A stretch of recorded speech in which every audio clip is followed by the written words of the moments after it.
Hello everybody and welcome to my workbook review. I'm carrying out these reviews just to give you an insight into the work behind things like my exhibitions, to digitise it for assessment. I'm currently studying for an MA and unable to hand in physical workbooks. I always work physically with physical workbooks. I find it much easier to see something visually and put it together on paper than just do everything on the computer. But anyway, because of COVID-19, this all needs to be put into a form that can be assessed. So I thought I would open the door and let you all have a look. So the workbook I'm focusing on today is the one that I prepared, or was preparation for an exhibition I held in February at the Sir Ian Wood building at Robert Gordon University. This was a combination, I called it Developing the Negative. It was a combination of 3 projects which I'd compiled over the last couple of years. The first one, Fragments That Remain, I produced a book to go with this, was about the search for my family history after my mum knew nothing. She'd been abandoned as a baby. And so a lot of the research that I used for my exhibition, I compiled in a book. Old photographs that I'd recovered, family stories, family relationships, a letter from somebody here. I've put everything together into this book, which is really just a book of records, but was the background and, you know, some of the research, a lot of the research that went into the social aspect, I suppose, of the exhibition, my motivation, what was behind it, historical research, etc. The next project I included was called From Generation to Generation. I actually compiled this project while I was doing a BA in photography, and this lady actually was included in the first part, but this was a project based on descendants of Polish soldiers, particularly living in Fraserburgh, where I live in the northeast of Scotland. You can see here's a family that I worked with. Their father was a Polish soldier. Here's Ian, this picture featured in the exhibition. So this was the background to the second part of my exhibition, From Generation to Generation. And the third part was a project that I compiled in Israel. I went there in 2018 and interviewed victims of terror attacks, the parents of children who'd been killed. So I included them. It was a progressive project stemming from the first Fragments That Remain, as many of my family were murdered in the Holocaust. And I was asking the question, okay, so what happened to the Jewish people after the Holocaust? It was this little girl's murder that really triggered this project. And also I'm interested in, loss, displacement, those kind of things, resilience. And I want my work to really show the positive. The families, particularly in this book, who'd faced such tragedy, how did they come through that? How did they overcome that? This man, Arnold Roth, lost his daughter Malky in the Sbarro pizza bombing in 2001 in Jerusalem. And the work he and his wife did to help disabled children to stay at home after that was just outstanding. This lady lost her daughter in a bombing also. And I wanted to show how people who've gone through such trauma and even now face danger, how they deal with life. So that was my motivation. How was I going to put that together? So here's my big workbook. It's not completed because COVID interrupted. But in all my workbooks, I have a page where I give background. Libby Curtis, the head of Gray's School of Art, invited me to do the exhibition in 2019 We had a meeting, and she just left it up to me, which was really trustworthy of her, and amazing to be honoured. And here's my inspiration. This is my father, an image I printed in the dark room, painting a negative. This is probably in the 1950s. He was an amateur photographer, and I'm sure I inherited my love for photography from my father. So I record my first meeting here with George Sheen of RGU Arts and Heritage Collection. He explained to me what the exhibition boards were going to be like, and we worked out how many images I could place on those. So this is all initial planning. Then I had to identify what images did I want to use. I have a wealth of images. What stories was I going to include? Less or more? And I felt that, here's an example. I had 3 images of a member of my family holding an image of my father, my inspiration, as my son Seth, Judah, and my brother Peter. So I had those 3 images together, and I identified which one I was going to use. Actually, there were more. There's my brother, myself, and my sister. I considered using a landscape image with not focusing on people as the introduction, for the poster, but I changed my mind. And here again, which stories am I going to tell? And how am I going to tell them? So, and I give a little bit of background to why I've chosen a certain image. So that's more of the same. If I was handing this in at the end of the year, this would all be annotated. Everything here would be written on, but I never got that far. So then I took a visit to the exhibition space. That's always a good idea to do if you're planning an exhibition. Well before is go and have an idea, the ambience of the place, what it feels like, what kind of people are going to be viewing your exhibition. And I decided that I would like to do a talk at the same time. So I requested if I could use the amphitheatre, because I like to give a presentation so that people really engage with my work on a different level. So that was all part of that planning. Here I met with Cameron Campbell, a lecturer of mine, and Anne Campbell, another lovely lecturer, photographer. At the same time, I just completed actually an exhibition based on my grandfather's life, which kind of tied in. So I was questioning, shall I do one board in monochrome? I began playing with the idea at this stage of including black and white old images, not just my own photography. Here's an image I found of my mom when she was a very young girl, and then I suppose she was about 65, 66 in this image, and I was amazed at the similarity, the way that she held her head, even the fact, her clothing is similar. So, I look at these things in a lot of depth.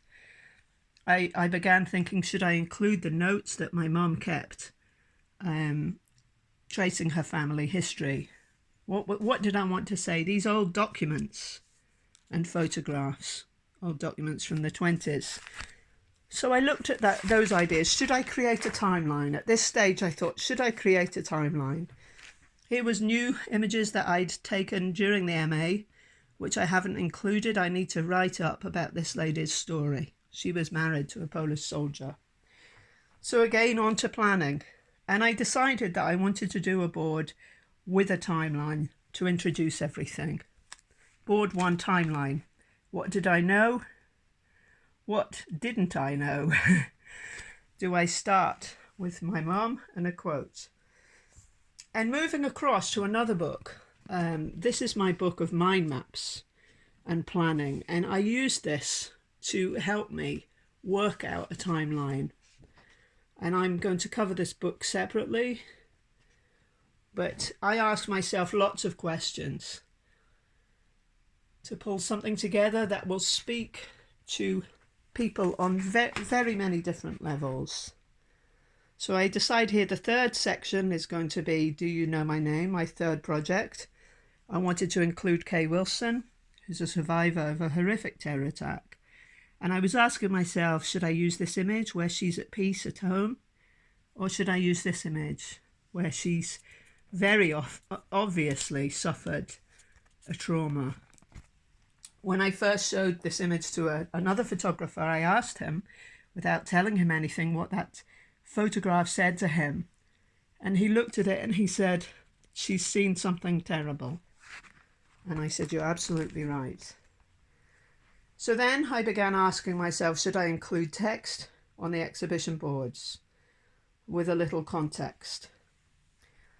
I'd interviewed 9 different people and have their stories, so I wanted to choose out of those 9, 6, which was very difficult because every story was valid. I had also realised in my exhibition at the end of year for my honours degree, I'd included this photo of Adva Bitten, but not the photo of her child who'd been lost. And when BP came to judge the work, this project was put forward as for the BP Design Award it actually was placed. I noticed that one of the judges really engaged with a photograph of a little boy in the favela. And I thought, okay, it sounds a bit, I'm not sure how to say it, but I don't want to just pull at people's heartstrings, but the image of a child, a happy little girl who's lost her life, it's an attractive image and colourful, and it complements her mother's image, would be a powerful way of showing her loss. So I did originally choose this image here, but I had to lose a photograph in the end. So here were my initial choices for the main panel. And then I decided I would put an interpretation panel underneath, as you can see here, with some text. And in the middle, there we are, I wanted to have a photograph of the loved one who was murdered, and also the text.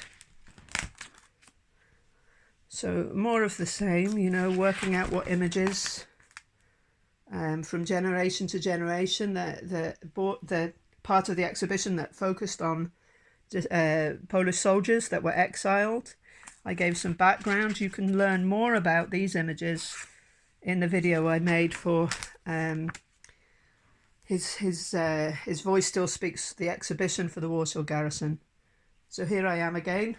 I have to print them off so I can see them. Images that I'm going to choose. At the back of, here we are, moving on a little bit, still have some more. I began planning also, a talk, a slide with slides, a PowerPoint presentation. Which I gave, and which I'll submit the talk separately. So here again, just all my thoughts. And then I start thinking about journey. I've documented here a journey I took along the harbour early one morning, and the names of the boats all reference my own journey, one boat to the next. The Genesis was my grandmother Helena fleeing Poland. She gave birth to my mum, Elizabeth. She was actually Elizabeth B by the time she died. Sorry, it goes Genesis, Exodus. The Exodus was my grandmother fleeing Poland after it had been invaded and going through occupied Europe. And there we are, Elizabeth. Remembrance, I was remembering. And there was another boat I came across called Adelphoi, which means brothers together, or brethren, which symbolise my family. So here I'm planning my first board. I decided to include a photograph of my mum, some of the text when she was searching for her family, and I put things in different areas. So my grandfather's area with my mum is on this side. My mum starts the board. Here I am as a connector. This is me, looking back, the genealogist that helped me to find my grandmother's records. My grandmother and her Polish Army record, which was the first photo I ever saw of her, and my cousin James, who was in a camp, and his daughter that I traced in America. I decided I would use a background image that I'd taken in the studio. I don't know if you can see, but it's old photographs hanging up. So I used that as a background and reduced the opacity. So I'm curating work at this point that goes over, quite a long time. At the time I took a visit to Baxter's, and they had a timeline at Fochema, and this actually gave me some inspiration about how to plan. So what I did was I got 2 great big pieces of A1 card, and I printed off real photographs and placed them on these boards to see how I could make them work. If you just bear with me a second, I have the photographs, some of the photographs here. So I printed them off at quite a nice size so that I could work with them physically, laying them out physically. I thought about connecting them with string. This is an old photograph, but with red string to show the connections between the stories. But at the end of the day, I decided against that. I didn't have time, actually. That's why I didn't do that. So that gives you a little insight into the work there. And then when it came time to hang the exhibition, is my workspace at university.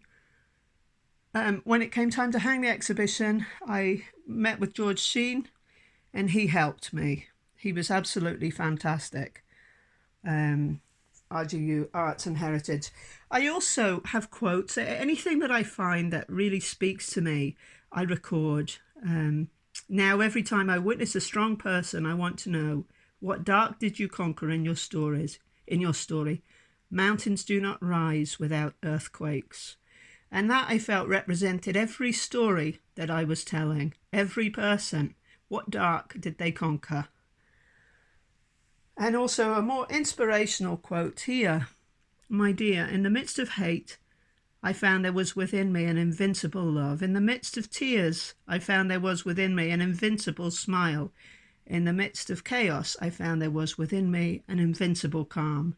I realized through it all that in the midst of invincible summer, in the midst of winter, there was within me an invincible summer. And that makes me happy, for it says that no matter how hard the world pushes against me, within me there is something stronger, something better, pushing right back. Albert Camus. And I think that sums up, the whole ethos of my work. I thought about recording these handwritten notes by Holocaust survivors, what it meant to them to be Jewish. I actually did quote this on one of the interpretation boards, but I thought it would be quite powerful to have handwritten notes. And then here's a list, an initial list for people I was going to invite to the reception. I organised a reception with Look Again. I worked with various different people, catering and, so I invited the Polish Consul General. He was going to come, had to cancel at the very last moment. He got called to Poland. Ephraim Borowski of the Scottish Council of Jews, world-renowned genealogist, Jewish genealogist Michael Tobias, all these different people, Press and Journal, STV came, Nesco photography staff, Gray's School of Art staff, the Israeli embassy. They couldn't come, but they would have liked to come, they told me. And we worked on inviting some of the people featured from Israel. Racheli Frankel agreed to come. She's well known all over Israel, but we couldn't get funding in the end. So, as you can see, that book has lots of empty pages, which I've not been able to fill. But just to give you even more background, these are books that I put together last year of photographers, exhibitions, things like that, that, had really influenced me. I always research this way. Ruth Gruber is a photographer, photojournalist that has greatly impacted me because of her character. I loved her character, her zest for life, her desire to explore. She says here, whenever I saw Jews were in danger, I covered that story. She was involved, she was on the boat with some Jewish people that were fleeing Europe to America during the war. You can see that movie, Haven. That's where I first learnt about her. And she was extremely influential with her camera and her pen. Also, profiles John Nicholson. I looked a lot at John's work. John's, how he did this exhibition. These were all the feet of women who'd walked to freedom from they'd all been abused, or, you know, it was amazing how John did that. So had communication with him. And I turned to these notes that I took, this research book, my own research book, often. This is all an influence on my work. So even though it was compiled beforehand, you know, it's still very relevant to me today. And one exhibition I wanted to talk about in particular was organised by a photographer called Frederick Brenner. I've looked a lot at his work, but he did an exhibition called This Place, with 11 other photographers, well-known photographers, and they went to Israel, and I looked very much at how they presented their work, and also Clément Chapillon did the same thing. So they've been a background, an influence, you know, to how I was going to present my own work, what pictures I was going to curate, what pictures I was going to include. So, moving slightly on, I have here an example of one of the boards.